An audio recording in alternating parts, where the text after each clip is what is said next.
This is Warren Redlick. I've been doing a lot of videos about self-driving cars, Tesla in particular, and one of the topics that I find really interesting that connects with some of the other videos I make is the future of how self-driving cars will interact with law enforcement, with government in various ways. I'm here with retired Captain Lauro Diaz, who's running for Palm Beach County Sheriff right now. And I just interviewed him for my West Boca News channel, but I wanted to talk to him about this as well, and he's kind enough to speak with me about this. I'm interested in the future of self-driving cars, and one of the critical things I think comes up is what happens with law enforcement when they encounter a self-driving car. There have been a couple of videos on YouTube which most people who've seen them think they were staged. Teslas have this feature called Smart Summon where you can stand somewhere in the parking lot, press a button on your phone and hold it down, and the car will drive to you.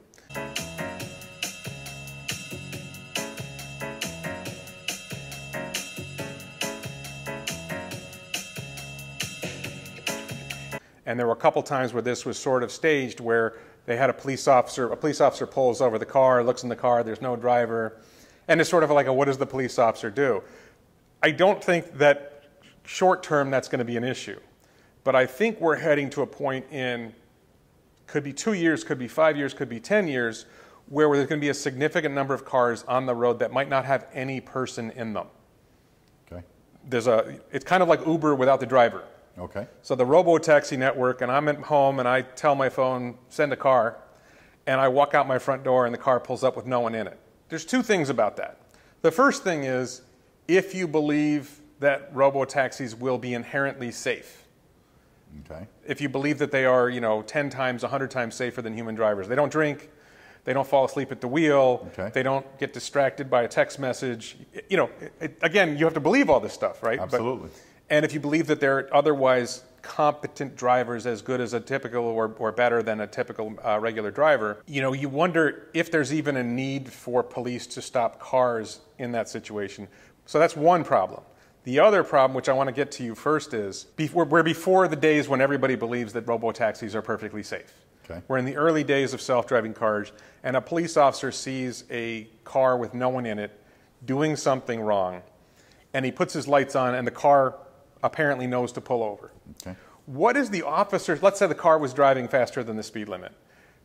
What is the officer supposed to do at that point, or the deputy? Is he supposed to write him a ticket? What does he do with the ticket? There's no one in the car to give it to. What do you think a police officer, I guess I could say, what would the sheriff's department, right. And I realize you haven't had the chance to talk, just so people know, sheriffs don't just make decisions out of the air. There's law enforcement, there's attorneys who advise law enforcement. They go through a process when something like this comes up, but I'm just telling you, I think it's coming. Right. And you might be sheriff of Palm Beach County soon. God willing. So how do you think you would deal with the prospect, without going into the specific, what should a cop do at that moment, but just sort of generally for starters, how do you think a sheriff's department or a law enforcement agency should deal with the prospect of self-driving cars coming? The very first thing you need to do, honestly, before that ever takes place, is you need to work with your legislative branch. You need to have laws. Laws are our teeth. That's what we enforce. And if there's no law in place that states who is responsible in a case like that, where the vehicle is being driven and there's no one behind the wheel, I can tell you if it happened today, what we would do is we would block that vehicle in and we would tow that vehicle if there's not a driver in it. It's the only possible explanation that I can give to the audience right now. But putting that aside, once this takes place, and I agree with you, I believe it's going to happen. I don't know if it's going to be in 2 years, 10 years, 20 years. I have no idea. But I do believe that we will have it, and you will have multiple vehicles out there without a driver in it. What are my personal feelings about it? Well, because I'm old school, I will say this to you, right? And I don't mean to bring bad history events coming back to us here mentally, but think of our space shuttles, right? So we lost 2 of them, right? So I have this true belief that if it's man-made, it will fail sooner or later. Mm-hmm. So I do not feel comfortable with, unmanned vehicles out on our highways. But I'm not the one that writes legislative. It's our legislative branch is the one that does that. They write our policies, and it's my job to enforce them. So I will adhere to those policies. But Sheriff Diaz is your candidate, or Lauro Diaz is your candidate for sheriff, I'm not crazy about it. I don't see a positive outcome in the short term, but I do believe that it will be a way of the future. I believe that it will take training on law enforcement's part. I believe we have to work once again with the legislative branch. But I would be very cautious and very wary about anything that doesn't have the control of a human being. I agree with you on the fact that they don't drink, right? They don't have a bad day at work, so you don't have road rage. I get all that. I really do. So I think it's a great thing. But I think we have a lot of research to do before we start just putting these types of vehicles out there 100%. I really liked what you said about the legislature, because they did pass a law, and Governor DeSantis signed it, I think, last year, that basically said self-driving cars are legal in Florida. But they didn't take that extra step that you suggested, which is, well, who's responsible? Correct. At least when I read the legislation, it's not really clear who's on the hook. There's no guidance to law enforcement. How are you supposed to handle that? So taking a next step, though, I appreciate your answer. I think it's like your point about blocking the car in and towing it. Okay, I get it. To me, the answer would be put a ticket in the window. And I think the medium term or long term answer would be, let's say there's a few companies that operate self-driving car software. It could simply be that the officer or deputy sees the plate and has a system he can log into. Sure. To report the violation to the company and basically tell them you're getting a ticket and that counts as service, and directing them, stop the car, want to make sure that we're on the same page, make sure there's no malfunction, and hopefully the company reacts, says, okay, we've told the car not to drive. So whatever it is. It's a lot of it needs to be worked out. But rather than going through the hassle for the law enforcement, frankly, of having to put together all those resources to tow the car, and because you're talking probably 3 cars to block it in or whatever. Sure. It all depends what the vehicle's doing, though, so I need to put that in perspective. Yeah. If it's a vehicle that's driving out of control and is reckless, we're going to tow it. Right. Absolutely, we're going to tow it. But I think that's a tricky area. Right. So the next step that I think is really interesting is, let's suppose it's 10 years from now, and we've gotten to a world where the vast majority of cars on the road, I'm being optimistic, okay? Because I'm a big fan of the self-driving car thing. I think it's going to save thousands of lives. I think it's going to make life easier for people. Just as an example, if you know somebody who's had, and I'm sure you've seen these people in your work, somebody who's had 2 or 3 drunk driving convictions. Right. And they have bad credit, and their insurance rates are really, really high. The cost per mile to that person for driving is very expensive. And the option of taking Uber's $2 a mile. If you go to self-driving cars, it reduces the cost to maybe $1 a mile because you're not paying a driver anymore. That's true. There's other reasons why it might be more efficient. So I think there's many reasons why it leads to a better society. In my vision, we're going to get to a future 10 years from now, 15, 20 years from now, when the vast majority of the cars on the road are self-driving cars. And this creates an issue for law enforcement and the courts. And I'm going to be clear about what the issue is. Somewhere over half of all criminal cases start with a traffic stop. From Dave Ehrenberg, who's our county prosecutor, at one event I was at, he said 1/3 of the criminal cases in Palm Beach County are driving under suspension. Then you have drunk driving cases, which is a fairly high volume. Then you have cases where you pull reckless driving. Absolutely. Then you have cases where you pull, this doesn't even count the traffic stops that aren't criminal. Right. Then you have the cases where someone was pulled over, and in the course of the investigation, the officer sees, I see this a lot actually, sees a bag of cocaine in the car. I see a world where there's no longer, and when I say most cases start with a traffic stop, what I mean is a police officer is driving down the road or sitting somewhere on the road, and he sees a car that is violating some rule. It's speeding, it runs a red light, it's weaving in and out, it goes over the shoulder and crosses the center line. The police officer observes some behavior that's improper for a driver. The police officer then starts a traffic stop, hopefully the driver pulls over, and then there's an investigation. And maybe it leads to a drunk driving arrest, maybe it leads to a suspended license arrest, maybe it leads to a warning, all kinds of things. I think we're headed to a world where there will be no reason for police officers to stop cars, because they'll all be self-driving cars. They will be perceived as inherently safe. And if you take that away, in other words, if we no longer need police to stop cars, the good news is there will be no more drunk driving arrests because there's no more drunk driving. Okay. Right? There's no more driving with a suspended license because the car's, the driver, you won't need a driver. Sure. But it would also impact, and you mentioned you worked in narcotics, a lot of narcotics arrests start with a traffic stop. Exactly. And I think and just to be honest, to be straightforward, I am a longtime critic of the war on drugs. Not that I think drugs are good, I just think prohibition doesn't work. That's a conversation we could have another time. But I think from the perspective of if you are in law enforcement and you believe in the war on drugs, you believe we need to arrest people with illegal narcotics, this really cuts into the effort to stop illegal drugs because a large percentage of narcotics arrests start with that traffic stop. So what do you see? I realize it's a big leap, but taking the leap of we're not making traffic stops anymore. And I realize it may not go that way, but supposing we get to, how does narcotics enforcement go forward? I mean, just to be clear, like one of the things I see is a suspicious package goes through the local FedEx facility, and they call the sheriff's office, and the sheriff's office Interdiction. follows the package or whatever, sees who picks it up, and then they get a warrant. But you know that's still going to be there. But do you see this as impairing that prospect for the future? Do you see that as making it harder to carry out narcotics arrests and trying to intervene in narcotics? Absolutely, it'll make it more difficult and it'll definitely be more challenging. However, there are two case laws in place, being that you have a law background.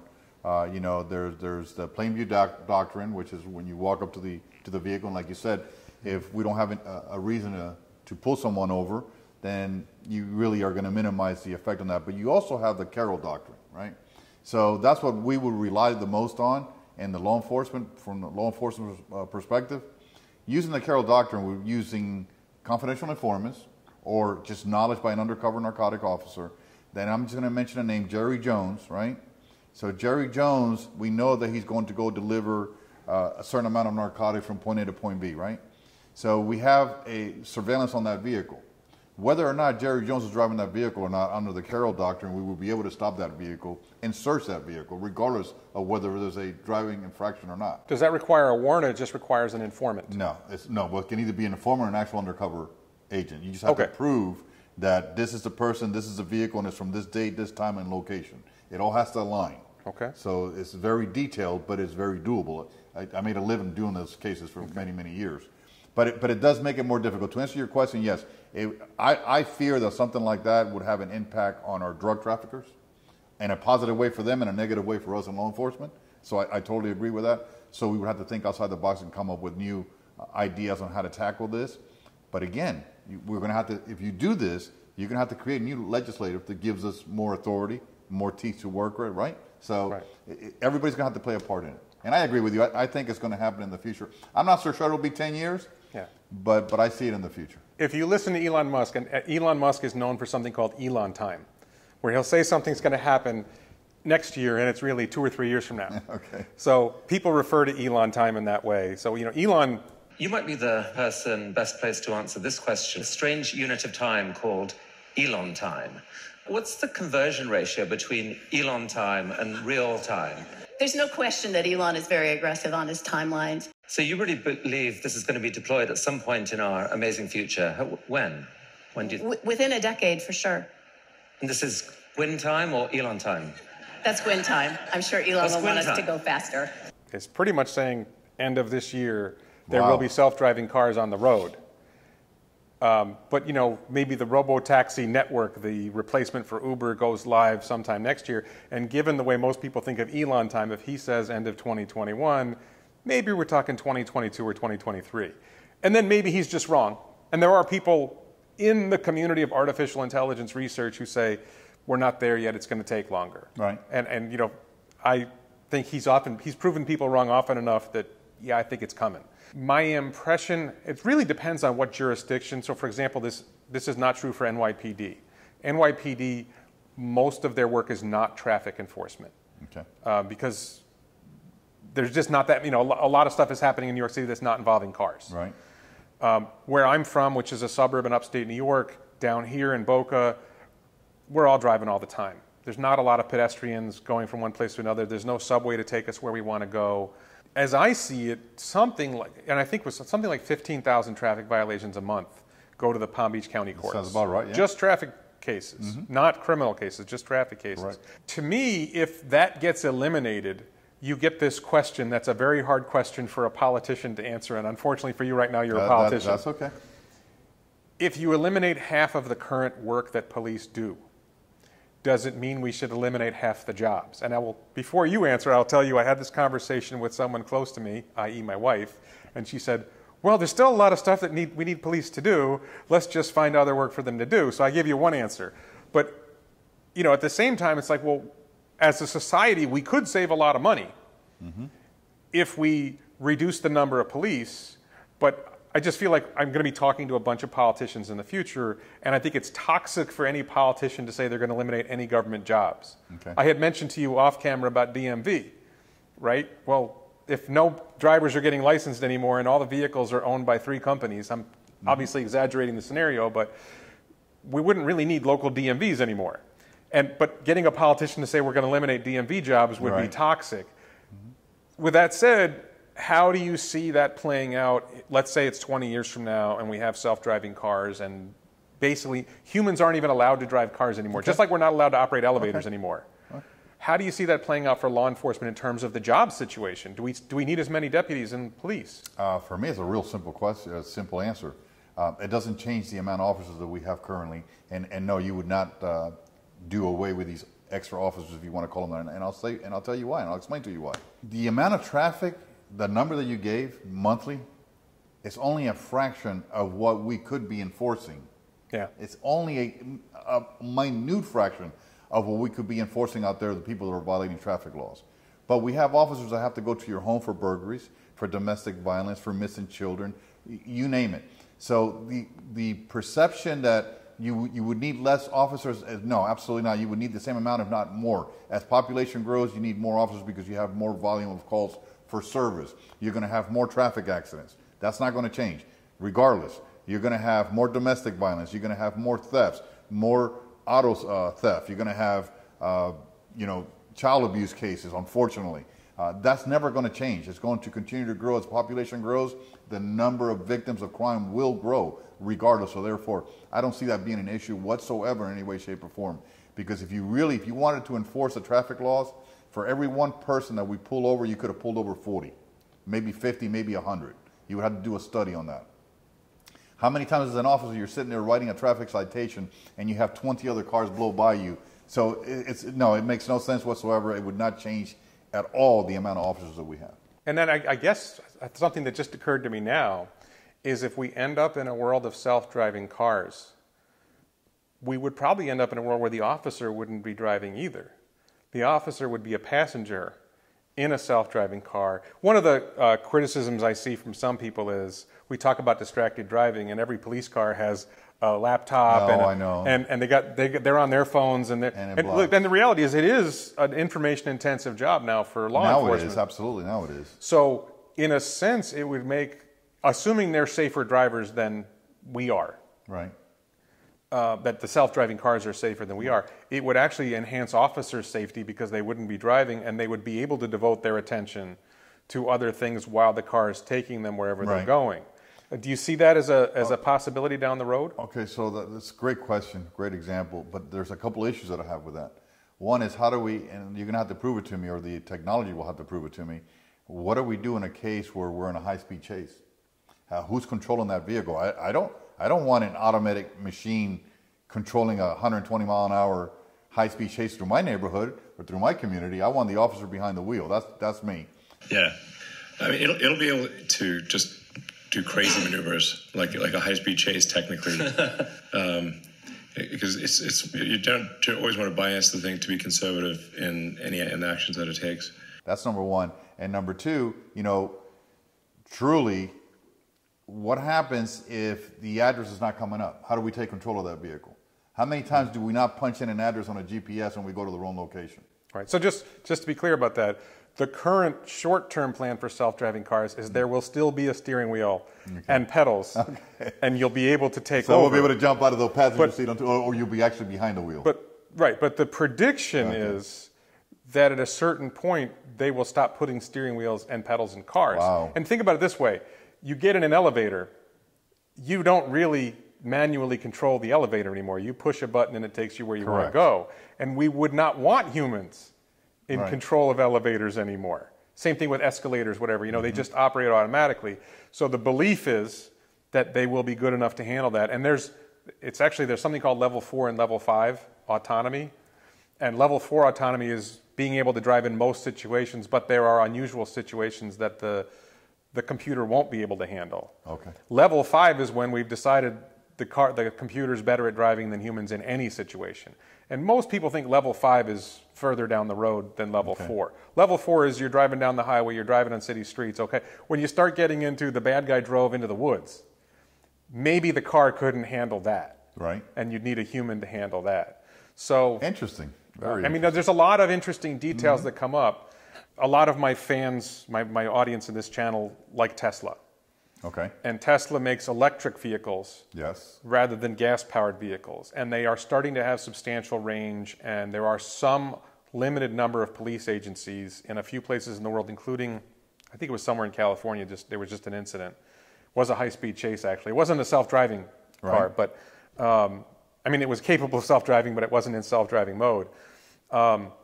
Do you anticipate that for reasons of economy that electric vehicles are more efficient, they cost less to operate? There's no oil changes, the electricity is cheaper than gas, they don't wear brakes as much because they use the electric motor brakes the car, so they don't wear the brake pads as much.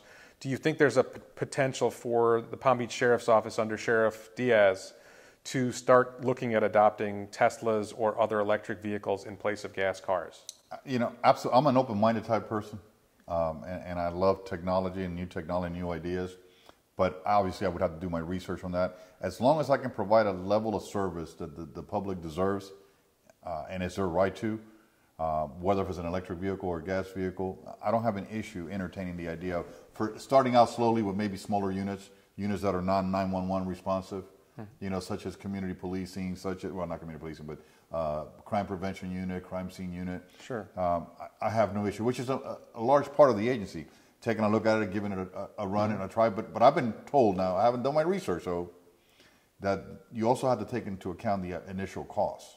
Sure. Well, the Tesla Model 3, you're probably talking about 40 grand. Yeah, right now we're spending an average of $24,000 per vehicle. But then when you look at the cost over 5 years, right?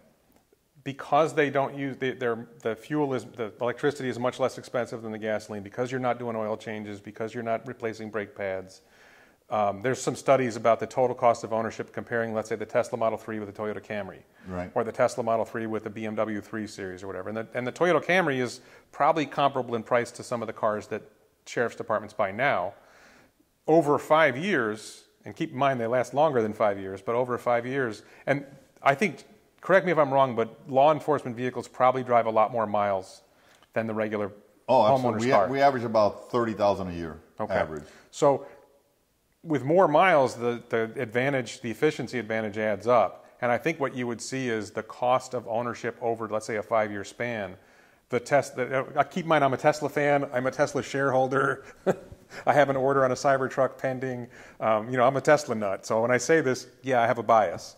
But I think you would find over 5 years we're going to save a lot of money if we start incorporating some Teslas in our fleet. Right. I'm definitely open-minded to it, but I have to do my research. Sure. Okay. Absolutely. I can't think of any. I really appreciate you taking the time to speak with me about this. Thank you. Do you have any questions about self-driving cars?